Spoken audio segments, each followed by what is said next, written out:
The town of Dry Marrow sat 30 miles from the nearest rail line, 30 miles past the end of most men's patience.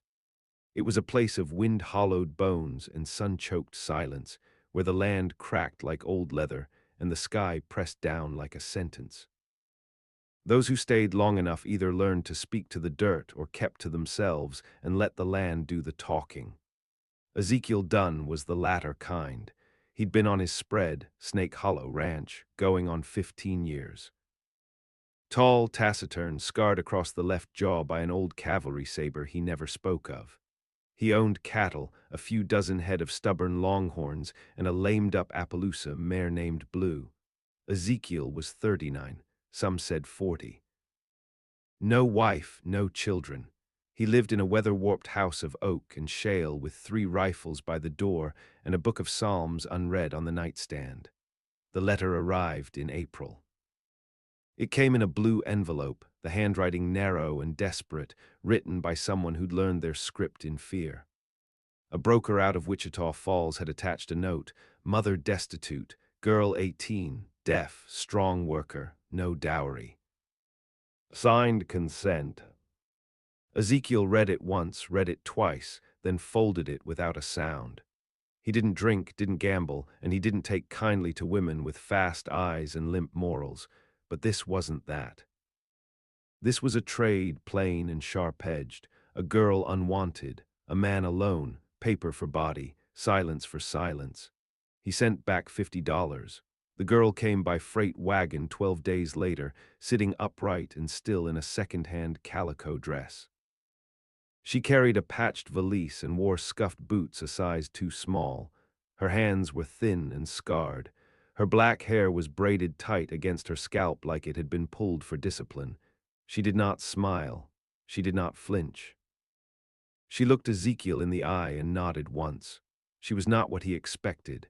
Younger, yes, but something more, an alertness in the way her eyes scanned the horizon, like a wild animal trained to stillness but born to flight. Her name, she signed with slow fingers, was Clara. The first thing he did was clear out the second bedroom, setting a cot and a wash basin near the hearth. He gave her space. She took it without fear, moving quiet as dust through the house, sweeping floors, mending his shirts, cooking without salt.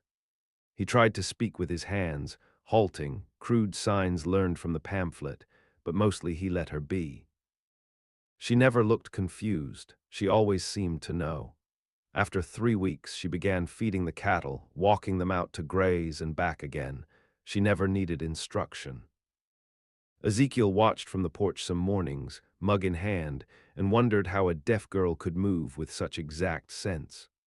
Sometimes he'd speak aloud, just out of habit. Storm common in from the west, or coyotes near the fence last night. And she'd glance at him, nod, then take the axe or the rope or whatever tool fit the unspoken need. He thought she read lips. Maybe that was it. But her eyes would catch on things his never did.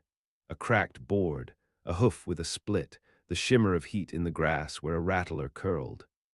In the 4th week, he came home late from the south pasture and found a plate of beans still warm on the stove, coffee fresh, and her sitting in the rocker, mending his coat. She looked up and spoke aloud. "I thought you'd be home sooner." Her voice was raw, unused, thick with the drag of disuse. But it was sound, not sign, not guesswork, a voice. Ezekiel froze in the doorway. She met his stare, not ashamed. Not apologetic. "You hear," he said. It wasn't a question. Clara nodded once. "Not always, not well, but I do." He said nothing. He sat and ate and said nothing. And when he went to bed, he lay awake listening to the whisper of wind against the pane and thinking of everything she'd heard while pretending not to. By morning, nothing had changed. She brought him coffee, took the wagon to the creek, mucked the stalls.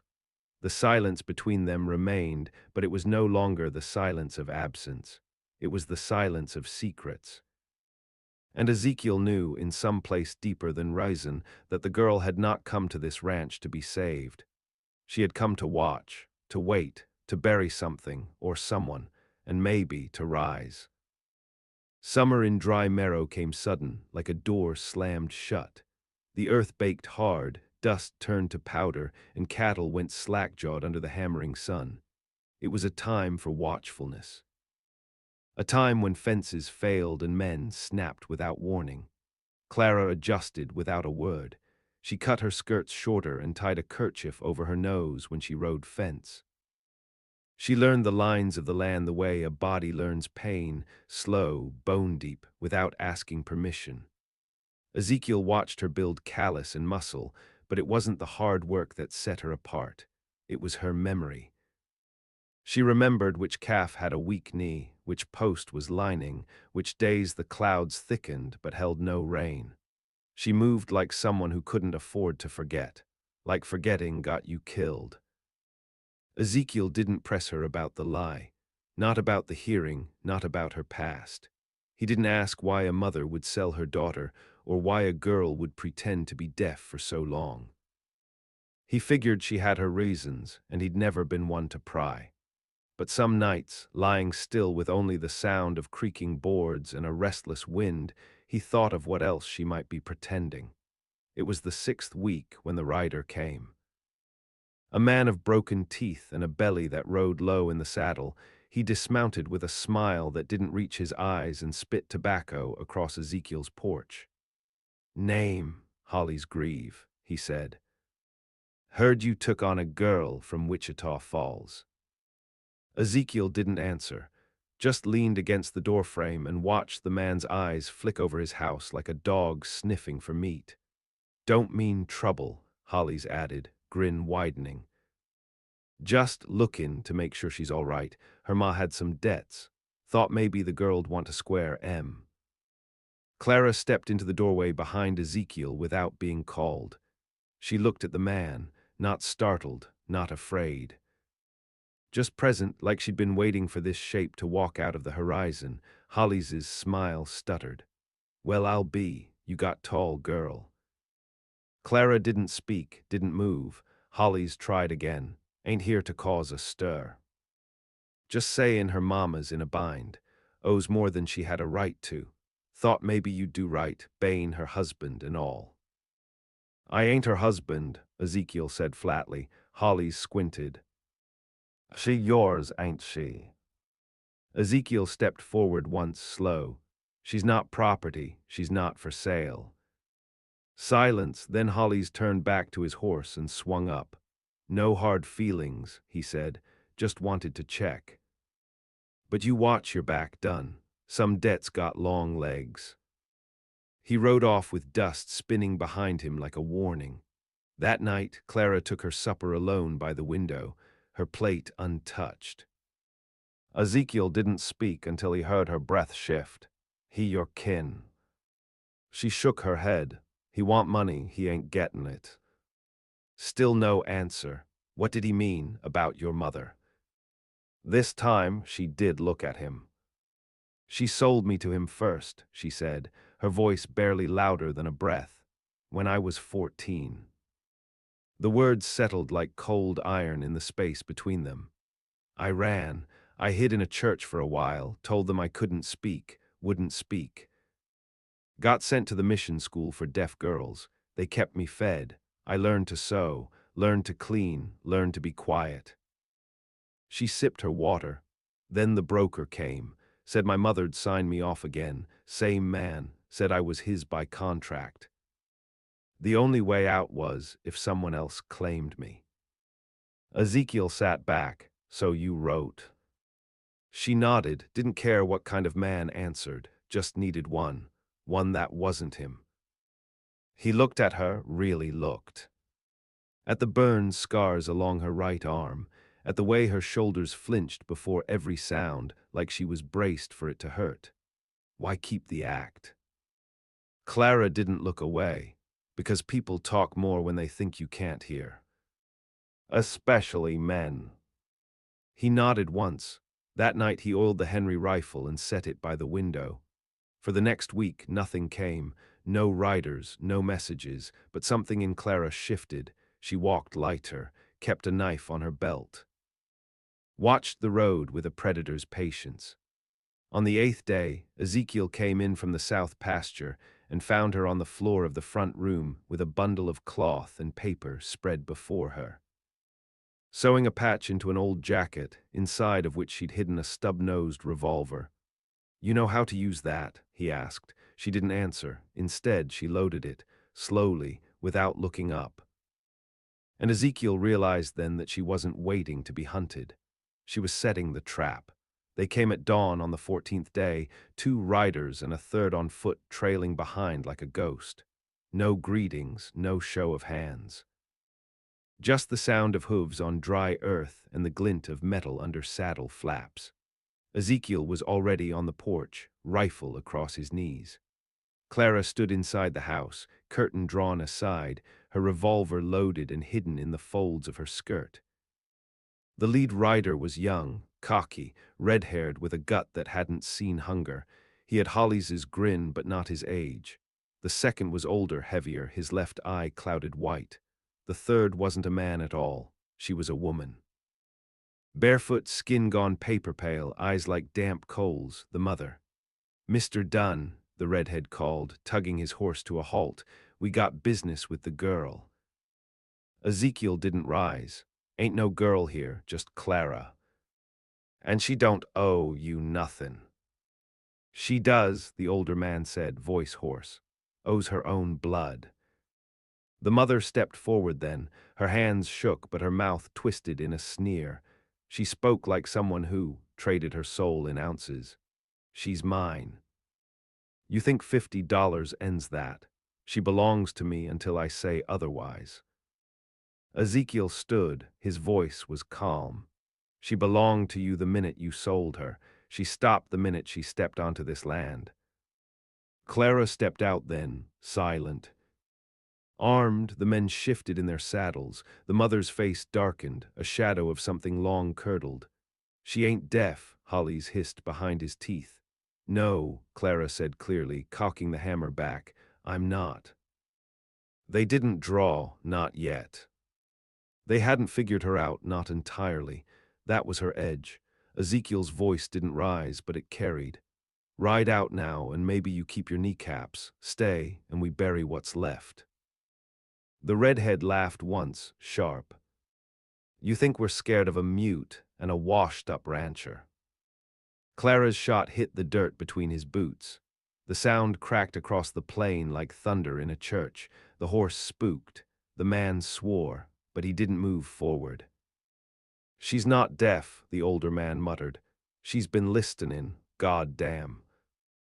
Hollis rode forward then, slow and careful.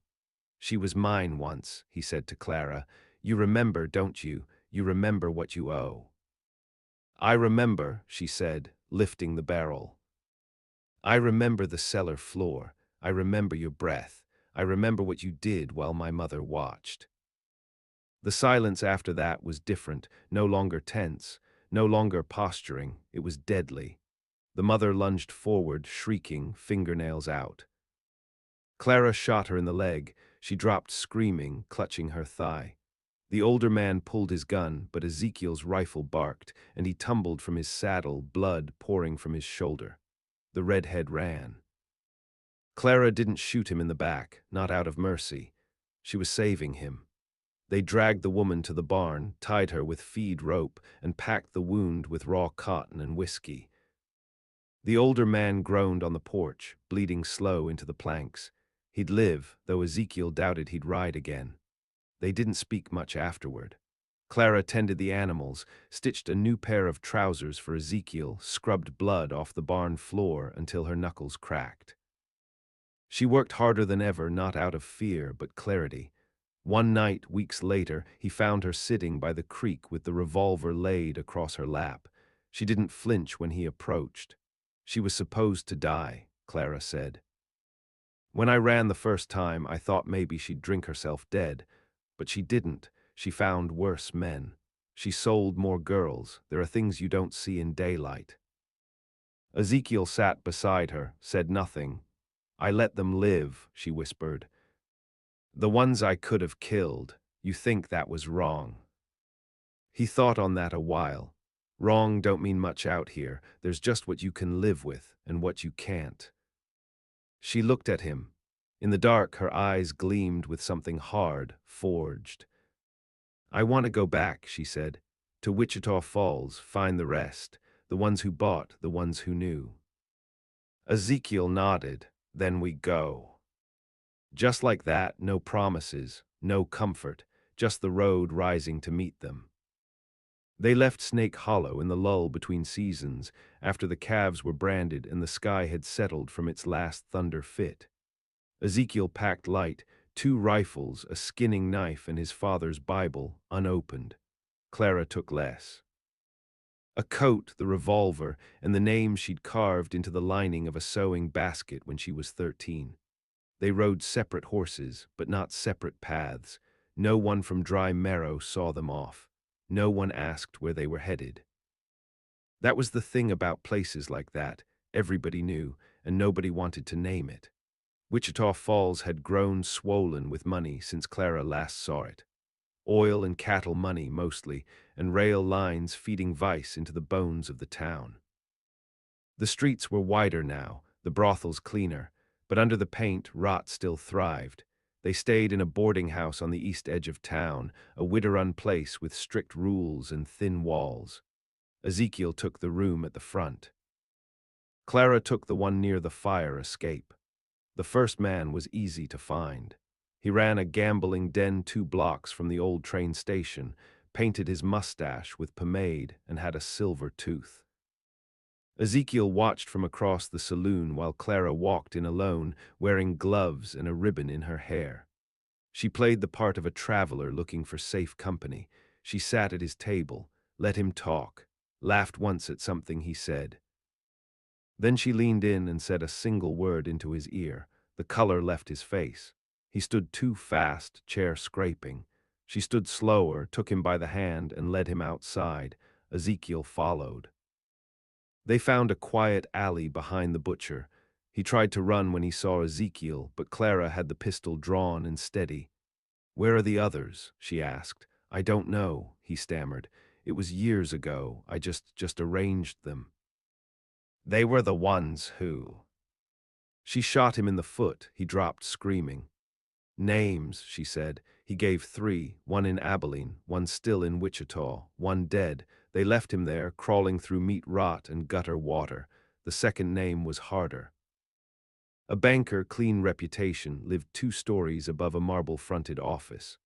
Ezekiel watched the house for 3 nights. The man never left after sundown, had a daughter now, a wife, good clothes, fine china. Clara climbed to the balcony in the rain. She didn't kill him, not right away. She tied him to the bed with curtain cords and made him listen as she recited every girl's name she remembered. 62, some dead, some disappeared. She made him repeat them. Then she gagged him and pressed the barrel to his chest. Ezekiel stood outside in the alley when the shot came. Thunder without a storm. No one called the law. They left town before morning, headed west.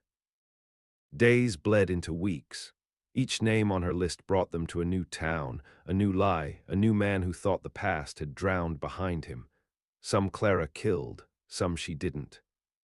The ones who begged didn't fare better than the ones who denied. It wasn't rage. It was ritual, deliberate, measured. Like she was burying something, not them, and each grave brought her closer to the marrow of it. Ezekiel didn't stop her. He kept watch, covered the tracks, dug when she was too worn to do it herself. He didn't speak of right or wrong anymore. He just made sure they stayed ahead of consequence. They spent one cold night in a burned-out church north of Sweetwater. Clara sat by the ruined altar, hands raw, eyes red-rimmed. She hadn't cried, not once since they left the ranch. "I dream of the cellar sometimes," she said, "of the air. It smelled like milk gone bad and rust." Ezekiel said nothing. "I used to pretend I was deaf for real, in the dark, so I didn't have to hear what they said or what they made the others say." Wind slipped through the broken glass behind her. "But I heard every word, every name."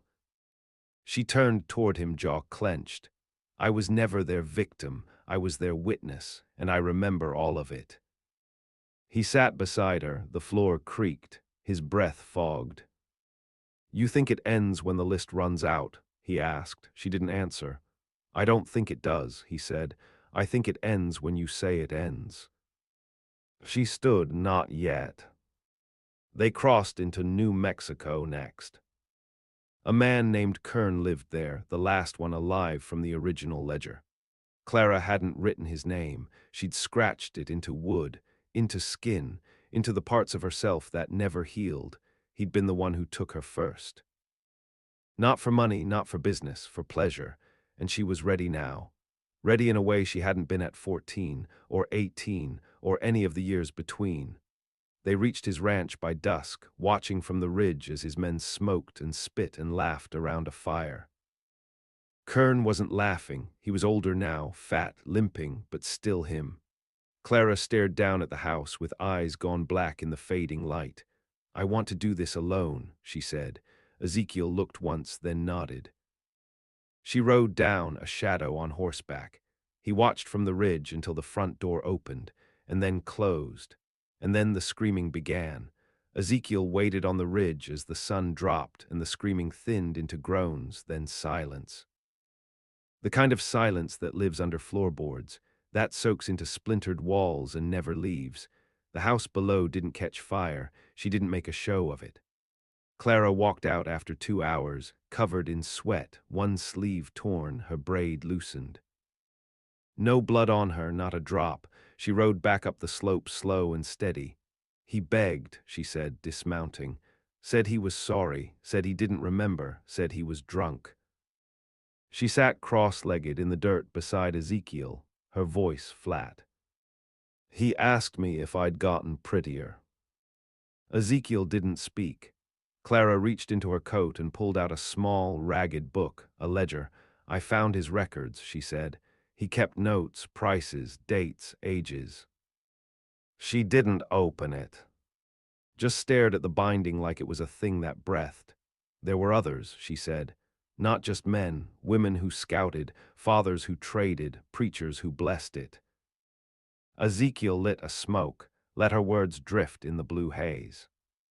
"I thought this would be the end," she said, voice quieter now. "I thought it would feel like I'd sealed something shut." She dug her fingers into the dirt. "But it doesn't, it just feels bigger." The stars broke through then, cold and distant. Ezekiel didn't offer comfort, he didn't touch her, but he said, "Then we keep riding." They spent the next 3 days heading east. Clara hardly slept. She read the ledger at night by firelight, lips moving in silence. She made notes in the margins, reorganized the names, traced lines between initials. At the edge of Texas, in a town called Lathe, they met a woman named Dinah Poe. She ran a dry goods store, lived alone. Mid-40s with a hawk's stare and an old scar down her cheek. She saw Clara looking at the shelves and said nothing until the others had left the store. "I know you," Dinah said. "You're her daughter." Clara's eyes narrowed. "Whose?" "Margaret Renly. She came through here years back, sold a girl to a man in Odessa, said she needed train fare." "I'm not her daughter," Clara said. "Blood says different," Dinah replied. "But I see you ain't her, not really." Dinah poured 2 glasses of water. Didn't ask if Clara wanted one. "She was poison," Dinah said. "Took men with her when she smiled, some women too. Told me once that girls were just cattle. Said it plain. I should have shot her right there." "You helped her," Clara said. "I didn't stop her," Dinah answered. "That's the same thing." Clara nodded. "Do you have a gun?" Dinah tilted her head. "Why?" "Because I'm not here for blood. Not yours. Not if you help." Dinah stared at her for a long time, then walked behind the counter, pulled out a small pistol, and placed it gently on the wood. "I kept it," she said, "for her." Clara took the gun, turned it in her hand. "You'll get a letter," she said, "with names, pass them west."